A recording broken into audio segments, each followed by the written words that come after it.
राज्यव्यापी बंद बुलाया है। बीजेपी ने आज सुबह 6 बजे से शाम 6 बजे तक बंद का ऐलान किया है। बंगाल बीजेपी के अध्यक्ष सुकांत मजूमदार ने छात्रों के समर्थन में बंद का ऐलान किया और गिरफ्तार छात्रों की रिहाई की मांग की। बंगाल बीजेपी ने राज्य के सीएम ममता बनर्जी के इस्तीफे की मांग की है।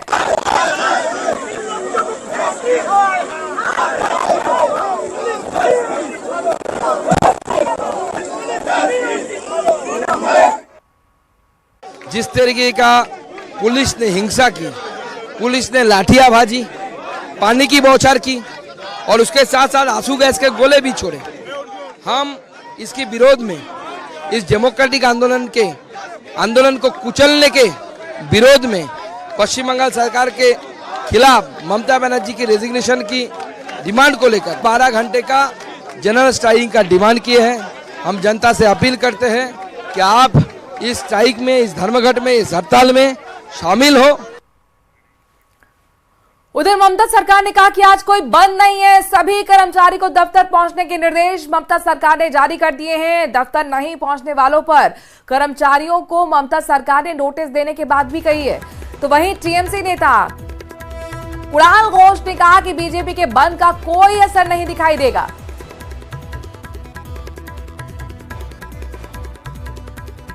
रही बात रेप और मर्डर की, ये तो बहुत बड़ा सोशल क्राइम है, लेकिन पूरा देश में हो रहा है।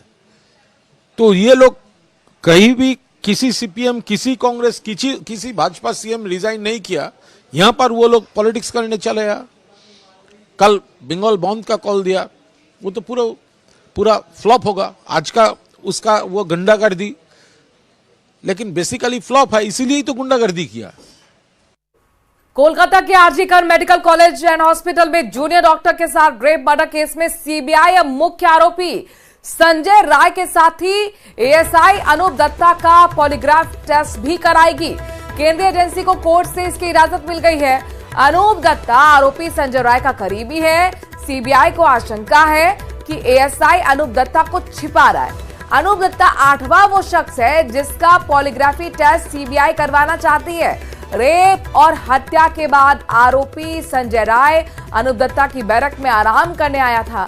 दरअसल अनूप तब चर्चा में आया जब पिछले हफ्ते उसका एक वीडियो सामने आया जिसमें वो भागते हुए नजर आ रहा था। उसके अलावा मुख्य आरोपी संजय राय को भी अनूप दत्ता के घर से ही गिरफ्तार किया गया था। इस बीच पूर्व प्रिंसिपल संदीप घोष का पॉलीग्राफी टेस्ट पूरा हो गया है। संदीप घोष से कल भी 11वें दिन पूछताछ पूरी हुई।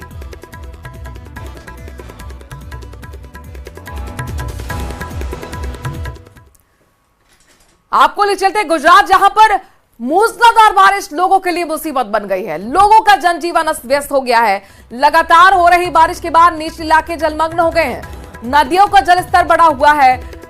बारिश की वजह से कई इलाकों में बाढ़ जैसे हालात बने हुए हैं। मौसम विभाग ने कई जिलों में भारी बारिश का रेड अलर्ट जारी किया है। यानी कुल मिलाकर गुजरात में अभी भी लोगों की मुसीबतें कम होने वाली नहीं है। 72 घंटे का एक बार फिर अलर्ट जारी किया गया है। पाली से बड़ी खबर आ रही है, जहां पर निबोल में 3 फीट बहती रपट से नदी में ट्रक बह गया। तेज बहाव में ड्राइवर और खलासी तक बहने लगे। कांस्टेबल ने रस्सी की मदद से ड्राइवर और खलासी की जान बचाई। कांस्टेबल की सजगता ही थी जिस वजह से ट्रक ड्राइवर और खलासी की जान बच पाई है। ये तस्वीर देखिए, भारी भरकम लंबा चौड़ा ट्रक कैसे तिनके की तरह तेज बहाव में पानी में बहता हुआ नजर आ रहा है। कांस्टेबल ने सजगता दिखाई और रस्सी की मदद से ट्रक में सवार ड्राइवर और खलासी की जान बचाई है। जाहिर तौर पर इस तरह की तस्वीर आपको सजग करती हैं, सतर्क करती हैं कि जहां पर तेज बहाव हो वहां पर आप जान जोखिम में डालकर रास्ता पार करने की कोशिश ना करें। ये पाली के निम्बोल से खौफनाक तस्वीर सामने आई है। बारिश लगातार आफत बनी हुई है।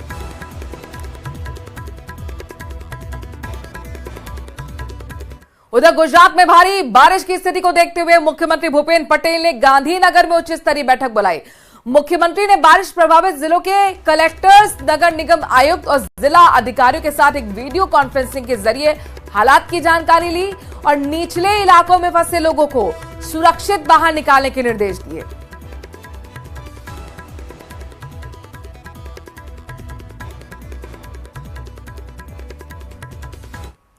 वहीं चमोली के ननप्रयाग में हाईवे पर लैंडस्लाइड की आंख मिचौली चल रही है। बद्रीनाथ एनएच ननप्रयाग के पास बीते 6 दिनों से बंद बताया जा रहा है। हालांकि कल कुछ देर के लिए हाईवे जरूर खुला था, लेकिन कुछ देर बाद ही पहाड़ी से फिर भारी मलबा आने से हाईवे बंद हो गया। बता दें कि 23 अगस्त को पहाड़ का आधा हिस्सा टूटकर गिर गया था, जिसके बाद से रोड बंद चल रही है। सड़क बंद होने की वजह से यात्रियों को भारी दिक्कतें हो रही हैं।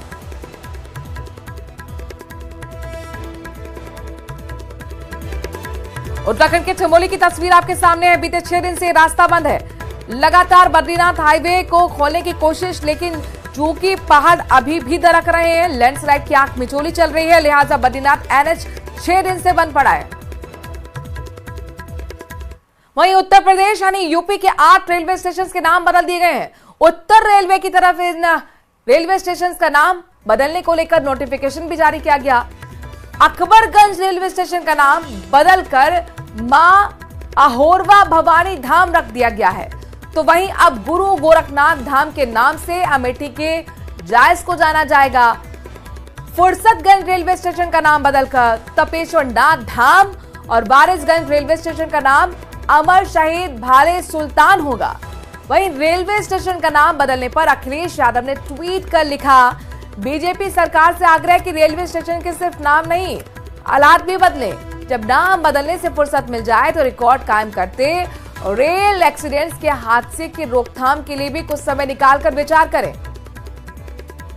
ये वो नोटिफिकेशन आपको गवर्नमेंट का दिखा रहे हैं, जिसके जरिए बताया गया है कि यूपी के 6 रेलवे स्टेशन के नाम बदल दिए गए हैं। क्या क्या नाम है इसमें वो दर्ज भी किया गया है, लेकिन इन सब पर सियासत भी शुरू हो गई है। अखिलेश यादव ने ट्वीट कर योगी सरकार पर निशाना साधा और कहा कि नाम बदलने से काम नहीं चलेगा, हालात भी बदल कर दिखाएं।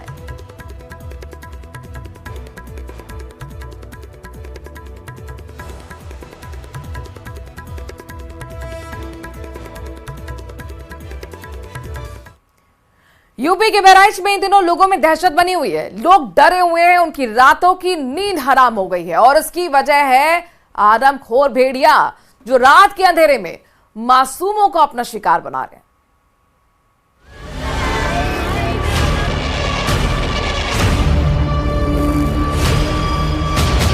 उत्तर प्रदेश के बहराइच में इन दिनों लोगों में दहशत का माहौल है। लोग डरे हुए हैं, उनकी रातों की नींद हराम हो गई है और उसकी वजह है आदमखोर भेड़िए, जो रात के अंधेरे में मासूमों को अपना शिकार बना रहे हैं। उत्तर प्रदेश के बहराइच जिले में तकरीबन 2 दर्जन ऐसे गांव हैं जहां आदमखोर भेड़ियों का आतंक है। पिछले 1.5 महीने में ये भेड़िए 7 मासूमों को अपना शिकार बना चुके हैं। स्थानीय विधायक, वन विभाग की टीम, स्थानीय प्रशासन लोगों की सुरक्षा के लिए लगातार पेट्रोलिंग कर रहे हैं। वन विभाग की टीम हाथी के गोबर और यूरिन का छिड़काव कर रही है ताकि ये आदमखोर भेड़िए रिहायशी गाँव से दूर रहे। बहराइच में विगत 2 माह से इस प्रकार की घटनाएं संज्ञान में आ रही हैं कि भेड़िए के कारण जो है छोटे बच्चों को या अन्य को जो है बार जो है चोटें लग रही हैं या कई जो है मृत्यु हुई है। कुल मिला के जो है विगत दिनों में 7 इस प्रकार की घटनाएं संज्ञान में आई थी और उसमें जो हमारे माननीय जनप्रतिनिधि हैं, जो पुलिस विभाग है, वन विभाग है, जो अन्य विभाग है, पंचायती राज, राजस्व विकास विभाग, ये सब लोग मिलकर काम कर रहे हैं। इतना ही नहीं, वन विभाग की टीम सीसीटीवी कैमरों के जरिए लगातार भेड़ियों के मूवमेंट पर नजर बनाए हुए है। वन विभाग के ड्रोन कैमरे में भेड़ियों का एक झुंड भी कैद हुआ है जो रिहायशी इलाकों की तरफ बढ़ रहा है। तो हमारा ये प्रयास है कि कोई भी व्यक्ति घर के बाहर न सोए, अपने घरों में सोए और जब तक घर में, और इसी के लिए हम प्रचार प्रसार भी कर रहे हैं, वो लाउड स्पीकर के माध्यम से मंदिर, मस्जिद, सबके जो सार्वजनिक मतलब स्थल हो सकता है जहां से हम सूचना ग्राम पंचायतों को प्रेषित कर सकते हैं, वहां से कर रहे हैं। और वहीं स्थानीय विधायक सुरेंद्र सिंह ने आदमखोर भेड़ियों के आतंक पर सीएम योगी को चिट्ठी लिखी है। विधायक सुरेश्वर सिंह ने आदमखोर भेड़ियों को गोली मारने के आदेश देने की मांग की है। आदरणीय पूज्य योगी आदित्यनाथ जी महाराज से मांग करते हैं कि इसकी टीम बना करके प्रदेश से इसके पूरे घटनाक्रम की जांच कराई जाए 3 भेड़िए पकड़े गए हैं, 3 भेड़िए अवशेष हैं, इनको पकड़वाने की व्यवस्था करें।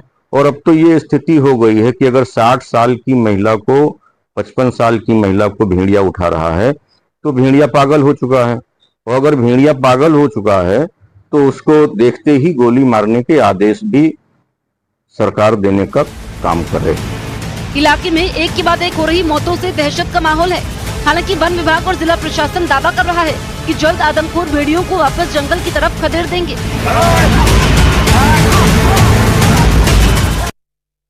जयपुर के चंदवाजी से बड़ी खबर है, जहां पर अनियंत्रित होकर वॉल्वो बस पलट गई है। हादसे में 1.5 दर्जन से ज्यादा यात्री घायल हो गए हैं। घायलों को निम्स अस्पताल में भर्ती कराया गया है। ड्राइवर को नींद की झपकी आने की वजह से हादसा हुआ है। चंदवाजी इलाके के अस्टोल पुलिया के पास की एक घटना है। तस्वीरें भी सामने आ गई हैं। जयपुर से दरअसल दिल्ली ये बस आ रही थी, इस दौरान यह हादसा हो गया।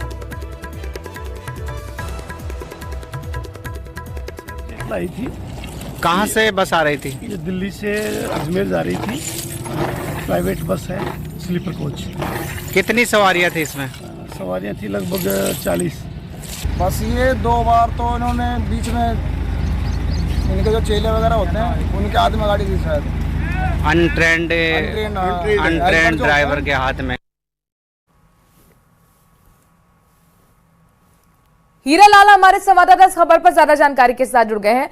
हीरालाल, घायलों की स्थिति कैसी है और कितने यात्री इसमें सवार थे? जी मैं आपको बता दूं कि दिल्ली से जयपुर ये वोल्वो बस जयपुर जा रही थी। चंदवाजी इलाके के अस्टोल पुलिया के पास पहुंचने पर अचानक नींद की झपकी आने की वजह से बस अनियंत्रित हो गई। अस्टोल पुलिया के पास बस हाईवे पर पलट गई। हादसे में करीबन 20 के लगभग जो सवारी थे वो घायल हो गए। इस दौरान है जो यात्रियों में चीख पुकार भी मच गई। सूचना पर जो अस्टोल चौकी पुलिस और चंदवाजी पुलिस मौके पे पहुंची और घायलों को निम्स अस्पताल में भर्ती कराया है। फिलहाल जो जितने भी यात्री जो घायल हुए थे उनका प्राथमिक उपचार करके उनको छुट्टी दे दी है। पुलिस ने क्षतिग्रस्त बस को साइड में करवाकर यातायात भी सुचारू करवा दिया है। कितने बजे हादसा रहा होगा हीरालाल? बताया जा रहा है कि रात को 1-2 बजे के लगभग सवारियों को लेकर बस रवाना दिल्ली से हुई थी और 6 बजे के लगभग ये बस यहाँ पहुंची थी और चालक को नींद की झपकी आने की वजह से बस अनियंत्रित हो गई और हाईवे पे पलट गई। जानकारी हम तक पहुंचाने के लिए ड्राइवर को नींद की झपकी आई, जिसकी वजह से वॉल्वो बस हादसे का शिकार हो गई और पलट गई। 1 दर्जन से ज्यादा यात्री इसमें घायल हुए। भोपाल से बड़ी खबर है, जहां पर भोपाल में पति ने पत्नी की हत्या कर डाली। शमशार ये खबर दरअसल रील बनाने और चरित्र पर शक करने की वजह से ये हत्या को पति ने अंजाम दिया है। गला दबाकर पति ने पत्नी की हत्या कर डाली। हत्या से पहले एक वीडियो भी सामने आया है। वीडियो में दोनों बहस करते हुए नजर आ रहे हैं। हत्या करने के बाद आरोपी खुद थाने पहुंचा सरेंडर करने के लिए।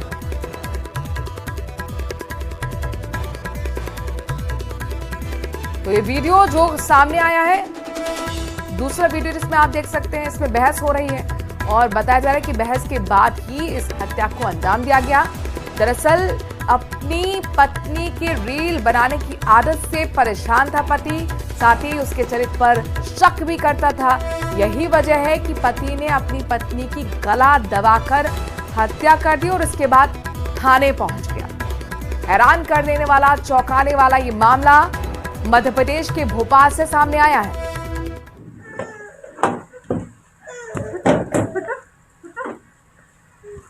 बहुत परेशान था अपनी जिंदगी से। मैं पूरी जिंदगी मेरी नरक, पूरी जिंदगी नरक कर दी मेरी।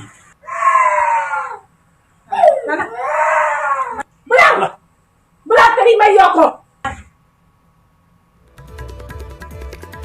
तो आपने ये वीडियो सुना जिसमें बहस भी हो रही है पति पत्नी के बीच और इसी के बाद पति ने तनतनाते हुए गुस्से में पत्नी की गला दबाकर हत्या कर डाली।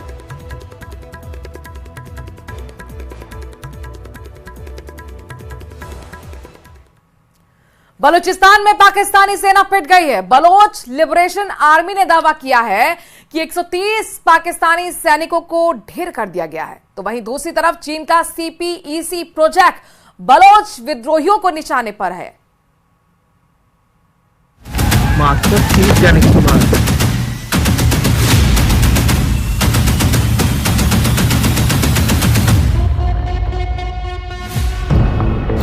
बलूचिस्तान में फंस गया पाकिस्तान। खतरे में सीपैक परियोजना।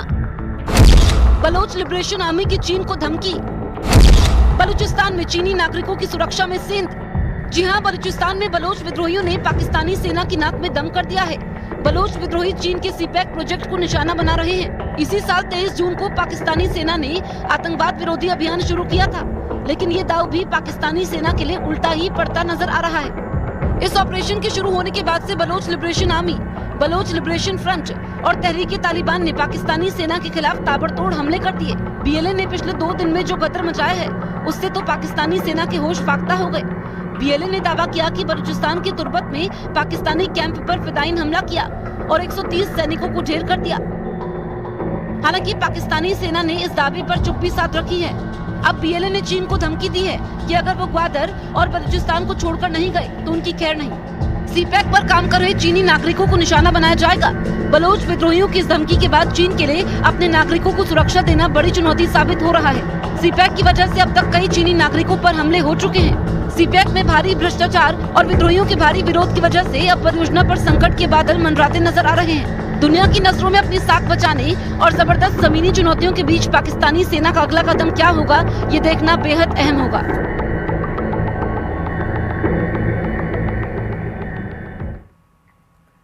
पिथौरागढ़ में चाइना बॉर्डर के करीब मौजूद ओम पर्वत किसी चमत्कार से कम नहीं है, लेकिन इस बार यहां वो हो गया जिसकी कल्पना भी शायद किसी ने नहीं की होगी। तकरीबन 19,000 फीट की ऊंचाई पर मौजूद ओम पर्वत से ओम की आकृति पूरी तरह से गायब हो गई है। पहली बार ओम की आकृति गायब होने से हर कोई हैरान हो गया है।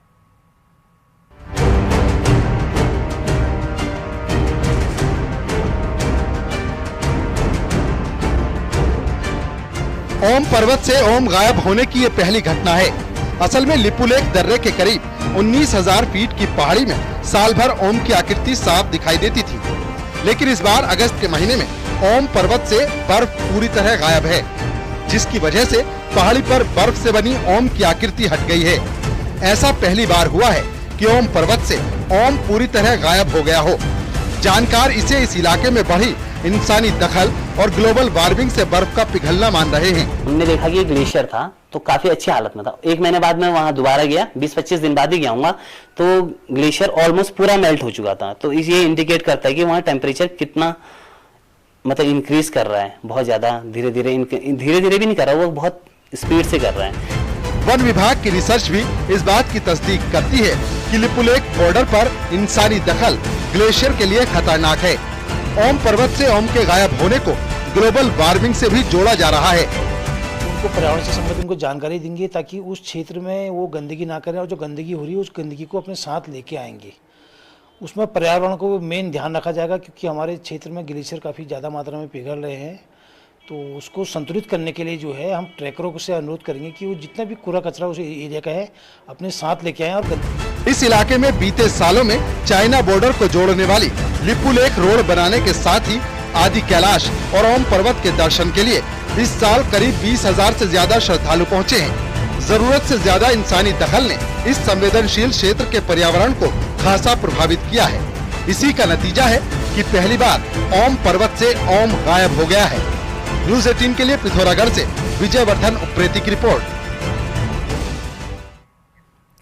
कुमाऊं में इन दिनों एक खास पर्व की धूम मची हुई है। सातु आठू का ये पर्व जहां एक तरफ शिव और पार्वती के प्रति आस्था का प्रतीक है, तो वहीं इस पर्व के जरिए पहाड़ों के लोगों का प्रकृति प्रेम भी नजर आता है। आइए आपको भी लिए चलते हैं सातु आठू यानी कि गमारा पर्व में इस रिपोर्ट के साथ।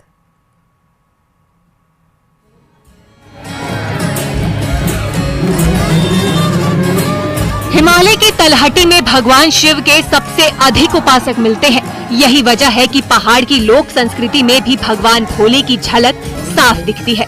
पिथौरागढ़ के साथ ही इन दिनों पश्चिम नेपाल में गौरा महेश्वर के रूप में शिव पार्वती की जीवन लीला का प्रदर्शन हो रहा है। कहते हैं जब पार्वती भगवान शिव से नाराज होकर मायके आती हैं, तो शिव जी उन्हें वापस लेने धरती पर उतरते हैं। वापसी के इसी मौके को यहाँ गौरा देवी के विदाई के रूप में मनाया जाता है।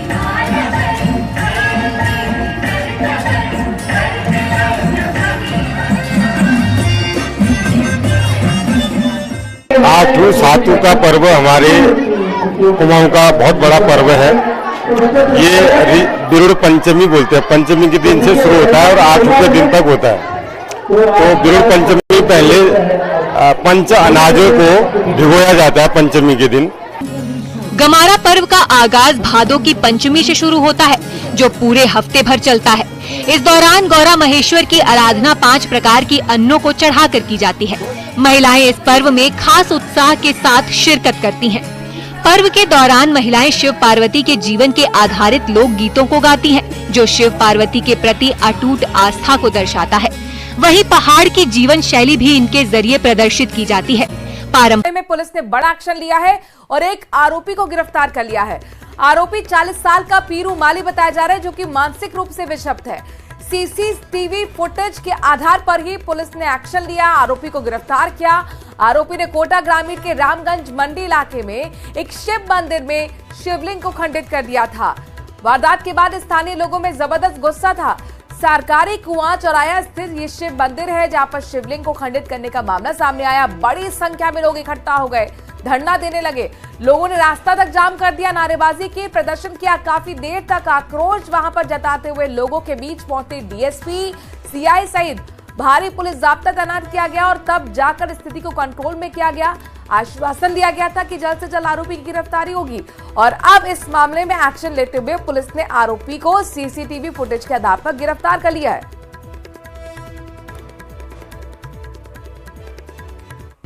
सूचना मिली थी कि सरकारी चौराहे पे एक सरकारी कुएं पे एक मंदिर है, चबूतरा है, शिव मंदिर।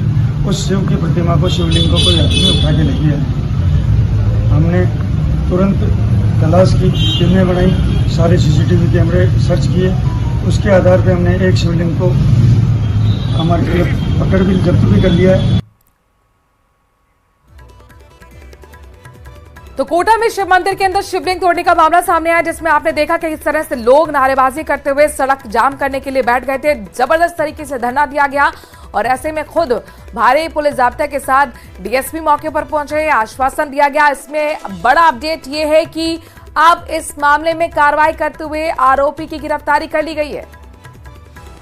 खबर बालोतरा में हुए हादसे की है। बालोतरा जिले में कृष्ण जन्मोत्सव के दौरान एक महिला डीजे की धुन पर नाचते हुए जनरेटर की चपेट में आ गई थी। इसके बाद गंभीर रूप से घायल हुई। स्थानीय लोगों ने महिला को बालोतरा के नाहटा अस्पताल में भर्ती कराया, जहां चिकित्सकों ने उसे मृत घोषित कर दिया। पुलिस के मुताबिक सिवाना थाना क्षेत्र के कुंडल गांव में कृष्ण जन्माष्टमी पर मूर्ति विसर्जन का प्रोग्राम चल रहा था। महिलाएं पुरुषे डीजे पर धुन पर डांस कर रहे थे और इस दौरान एक महिला की चुनरी और कपड़े जनरेटर में फंस गए। महिला को अंदर तक खींच लिया। इससे महिला का सिर फट गया और महिला की मौत हो गई।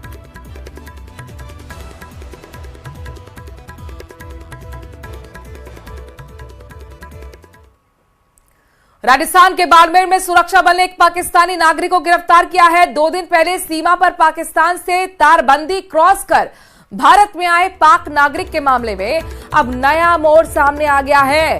पाक नागरिक ने सीमा सुरक्षा बल और सुरक्षा एजेंसियों को पूछताछ में बताया कि वो अपनी प्रेमिका से मिलने गया था, लेकिन उसके परिजनों ने उसको पकड़ने की कोशिश की तो वो पकड़े जाने के डर से रात के अंधेरे में ही वहां से भाग गया और तारबंदी पार कर भारतीय सीमा में घुस गया।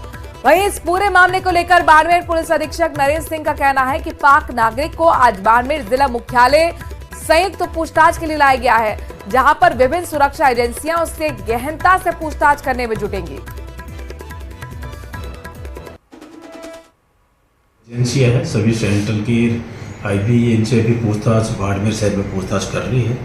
पूछताछ करने के बाद भाई किस मकसद से आया है ये पूरी पूछताछ के बाद ही खुलासा होगा। प्रारंभिक पूछताछ में तो इसने यही बताया कोई रिश्तेदारी की कोई लड़की थी, कोली जाति की, उसी से प्यार करता था और वो उसने आने से मना कर दिया तो उस पर आ गए और उस पर भी गहन पूछताछ की जा रही है। उसके नंबर भी है।